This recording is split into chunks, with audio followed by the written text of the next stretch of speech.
guys, Knife Detector here, and this is just a little bit of a quickie video just to show you the end results of this knife. Now I'm not going to take it any further than this as far as me cleaning this knife up. I'm just going to leave it alone for now. You know, some knives, you know, they have a lot of character with their bumps, bruises, and dents and scratches, and as you can see, I did try and get a lot of these out. You know, on video 3, the previous video to this, I showed you this knife and it still had some deep dents in here. As you can see, I polished some of those dents off. Not all of them, it still has some. That's the other side right there. But I wanted to make it a little bit more presentable, something that I could carry and people would be like, why do you have that? You know, so it's a little bit more presentable. I expect that if I carry this in my pocket a lot, that it'll smooth out even a little bit more, you know. So, but some of these dents are just too big, you know, like this one right here. You know, if I were to try and polish some of those off, I'd really be getting really deep into the bolsters and taking off a lot of metal that I don't want to take off, and eventually getting some of that shape of this knife off, and then that shape is going to be warped and it's not going to look uniform. So I really don't want to mess with that. So I'm going to leave these dents on there, as you can see, you know. Let me get a close-up here. You know, it has some really deep gouges in there, and that's because I think this knife is about 100 years old, you know. But I was able to get a lot of them off. As you can see, I'm going to leave these hammer marks off. This is where I believe is the head of a nail where they use it as a hammer, and I left this here. I believe that this chip is probably how it was when they first made this knife, or this happened about 100 years ago, because look at how smooth it is right there, right? And you can tell that that pin really did bite into the wood really well despite that chip. So that's why I think it came that way from the factory. But as far as what the name on this thing is, I do not have a name for this knife. I do not have a maker's mark, guys. Couldn't get that.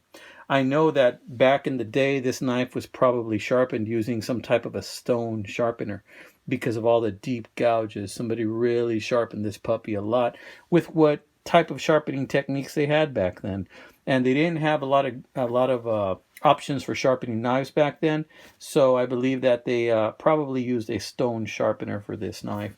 But the thing that I'm really impressed by this knife is the shape of the blade. Look at the shape of that blade.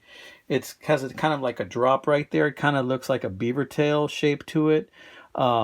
Or from a cotton sampler. I really like the shape of that blade. As you can see, it's a little bit more polished than it was, but there's so many deep scratches in there that were made by stone and by some type of a stone sharpener, I believe. So I'm not going to be able to get to those, so I'm not going to worry myself about them.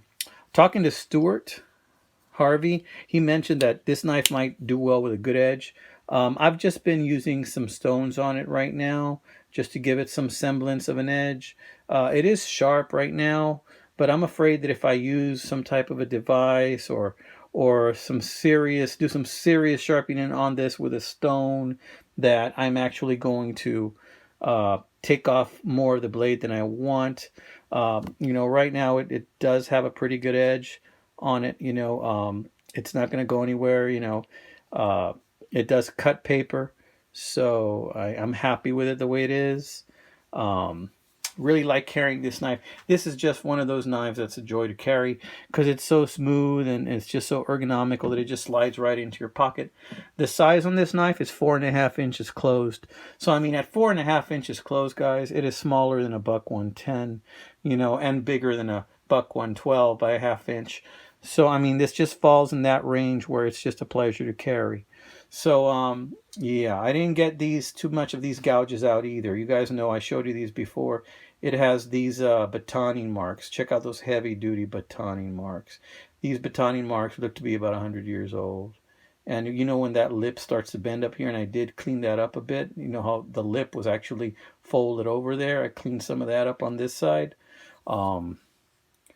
Here's a better example where it's not totally clean, where the lip is actually folding over right there from all the batoning. So this thing took a lot of abuse, guys, a lot of abuse. And happy to say that I was able to get it in this condition. Just like I said in the last video, you know, to me, this is winner, chicken dinner, guys. I'm happy with it. Even though I don't know the maker, I know it's old, and I get a really good feeling when I hold this knife in my hand. I get a feeling that this knife used to belong to somebody who worked with their hands and somebody who's not afraid to work.